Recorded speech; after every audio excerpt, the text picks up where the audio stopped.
Histoire. Je dis bien, je suis mariée depuis 13 ans à mon homme. Nous avons 4 enfants. 4 enfants que l'on élève tranquillement, dans le calme, la confiance, dans la paix du Seigneur. Mais voici que dernièrement, ma vie a chamboulé. Moi, je suis une femme très croyante. Je bosse dur. Nous avons tous deux des salaires. Il a une meilleure situation que moi, donc il gagne mieux. Moi, je lui ai dit entre-temps que je voulais que l'on construise. Parce que le sommeil du propriétaire est différent de celui du locataire. Et je voulais être mise à l'abri, moi et mes 4 enfants. Et il a trouvé que c'était une bonne idée. Nous avons acheté le terrain. Nous avons travaillé dur pour ça. Une fois que nous avons acheté le terrain, je lui ai dit, maintenant, il faudrait que l'on construise. Il m'a dit, bébé, on ne peut pas construire tout de suite comme ça. On vient de dépenser énormément d'argent. Un terrain, ça coûte cher. Et la construction, ça coûte 2 fois plus cher.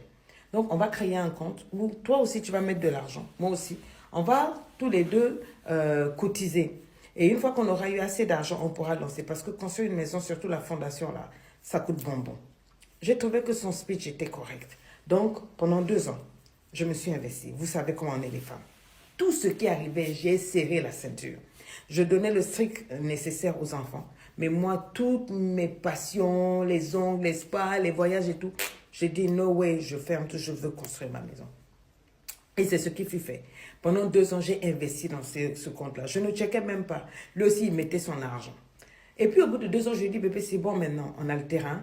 Ça fait 2 ans qu'on a mis de l'argent. Je crois qu'on a bien assez même pour monter jusqu'à un certain niveau. Après, on pourra faire petit à petit. Il a commencé à me parler un français que je ne comprenais pas.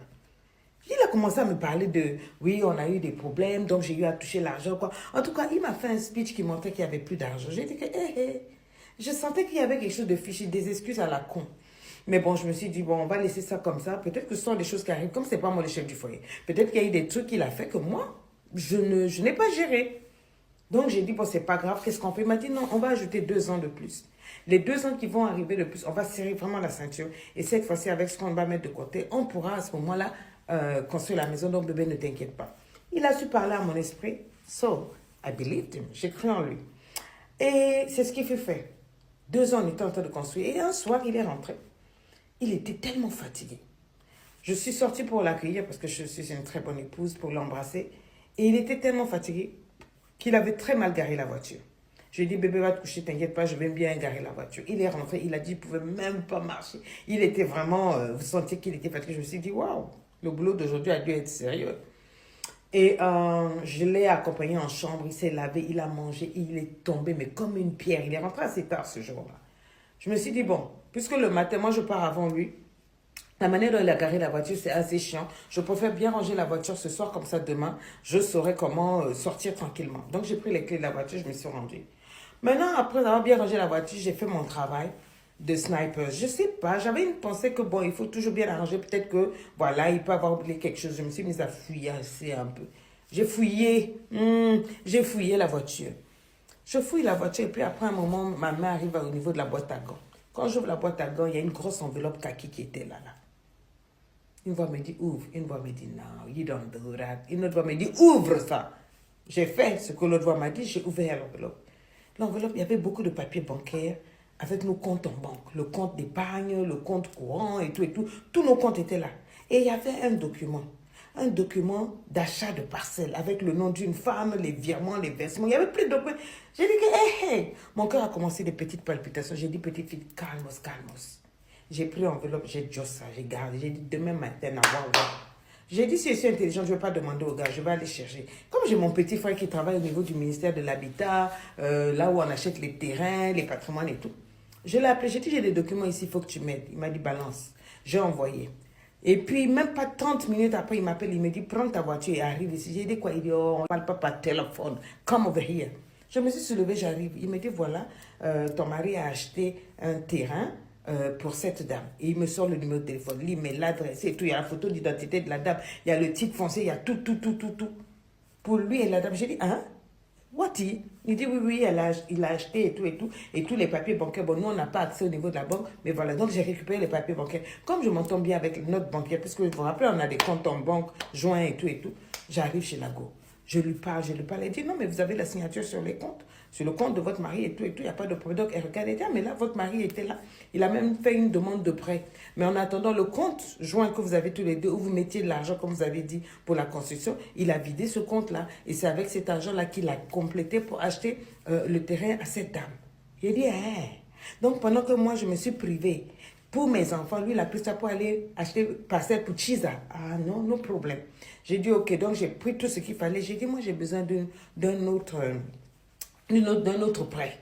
Elle me dit, ah bon, mais pourquoi? J'ai dit, non, trouvez-moi seulement de l'argent, trouvez-moi un autre prêt où on va prélever sur le compte de mon mari et pour moi aussi, mais pour moi, un petit pourcentage.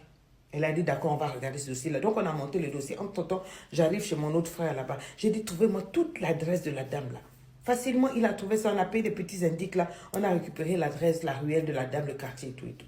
Je suis arrivée à la maison, je me suis dit, peut-être que comme j'ai pris le document depuis hier, sûrement qu'il a dû chercher. Il n'en a pas parlé. J'ai dit, ok, j'ai attendu 2 jours, le gars n'a pas parlé. J'ai dit, donc, c'est que ce n'est pas un document urgent pour lui. J'ai dit, je vais arriver chez la fille. Je vais lui poser des questions de comment est-ce que mon mari peut acheter des terres pour elle. Le jour-là, mon mari est sorti avant moi. Il est parti faire ses trucs. Moi, je suis arrivée chez la fille. Au moment d'avancer, je vois une voiture qui ressemble à celle de mon mari. J'ai dit, non, tu vas pas me dire ça. Je gare ma voiture juste à côté. Puis je joue la FBI. Sniping, je m'avance dangereusement de la maison au moment où lui et la nana sortent, entremêlés, entrelacés. Il faut les voir se bécoter. J'ai failli mourir. Je me suis dit, bon, là où je suis, est-ce que je fais un scandale? Ou bien je fais quoi? J'ai dit, non, reste tranquille. J'ai eu le temps de prendre des petites photos là, filmer, tout ça. J'ai dit, donc il a bécoté. Yeah! Sérieusement, bouche na bouche, ya! Elle aussi est tordée, le cou, quoi, comme si c'est le mari. C'est le mari de quelqu'un. J'ai dit, ok, avec ce que j'ai vu, j'en ai eu assez. Je suis rentrée à la maison, j'ai négocié avec la banquière, aidez-moi. Tout et tout, mon mari a plein de comptes, elle m'a sorti les différents comptes et tout. C'est vrai que je n'avais pas les signatures là-bas, mais elle m'a monté un dossier en béton où la banque a accepté de me prendre dans le compte commun de mon mari et le compte courant de mon mari. Donc, ils ont fait une demande de prêt, on m'a donné les sous, elle m'a dit, madame, rappelez-vous, on vous donne ce prêt-là. J'ai fait que de telle sorte que qu'on ne commencera à prélever les sous que dans 6 mois, donc avancez au maximum avec vos projets. D'accord. Vous savez ce que j'ai fait? Là où il a acheté le terrain de la Chisa, là, c'est là-bas que je suis allée construire. Oui. J'ai pris les sous, je suis allée trouver de l'argent passé par là. J'ai demandé à mon père, à mes frères et tout. Ils ont rassemblé. J'ai dit en 6 mois. La maison n'était pas finie, mais c'était bien avancé. J'ai dépensé fondation, fenêtre, tout, toiture et tout et tout. J'ai mis les sanitaires. J'ai dit que même s'il n'y a pas de fenêtre, je vais dormir là. Un soir, mon mari est rentré à la maison. Il a trouvé la maison vide avec la lettre. J'ai écrit tout, j'ai mis les photos, j'ai mis les vidéos, pas les originaux, parce que j'ai gardé. Puis j'ai dit, si tu veux me voir, me voici à tel endroit. À partir de dorénavant, toi, tu vis dans ta maison, tu restes là où tu es là. Moi, je vis avec mes enfants dans la maison que leur père a acheté, que moi j'ai construit. Et je ne te divorce pas, mais si tu m'envoies les papiers du divorce, je vais signer avec joie. Donc, s'il te plaît, voilà comment ça va se faire. Depuis ce jour, sa famille a d'abord commencé les pardons. J'ai vu les gens défiler, les pardons. Quand ils ont vu que j'ai bloqué, maintenant, il faut voir comment ils m'insultent. On me traite de tous les noms que maintenant que je suis arrivée, maintenant que j'ai construit quoi. Et laissez-moi, je parle ça. J'ai dit, s'il veut divorcer, qu'il envoie les papiers, je suis prête. Et la vérité, je ne l'aime plus. Depuis que j'ai vu le jour où il a bécoté cette femme-là, j'ai dit non, l'homme peut tuer quelqu'un. C'est pour ça que je dis, 13 ans de mariage, ne baissez pas la garde. Peu importe, même si ça fait 50 ans, un homme reste un homme. Vous voulez me dire quoi? Sa famille parle. Pendant qu'il parle, moi, j'augmente la climatisation dans ma chambre avec mes enfants. On vit heureux et bien. C'est de ça qu'il s'agit.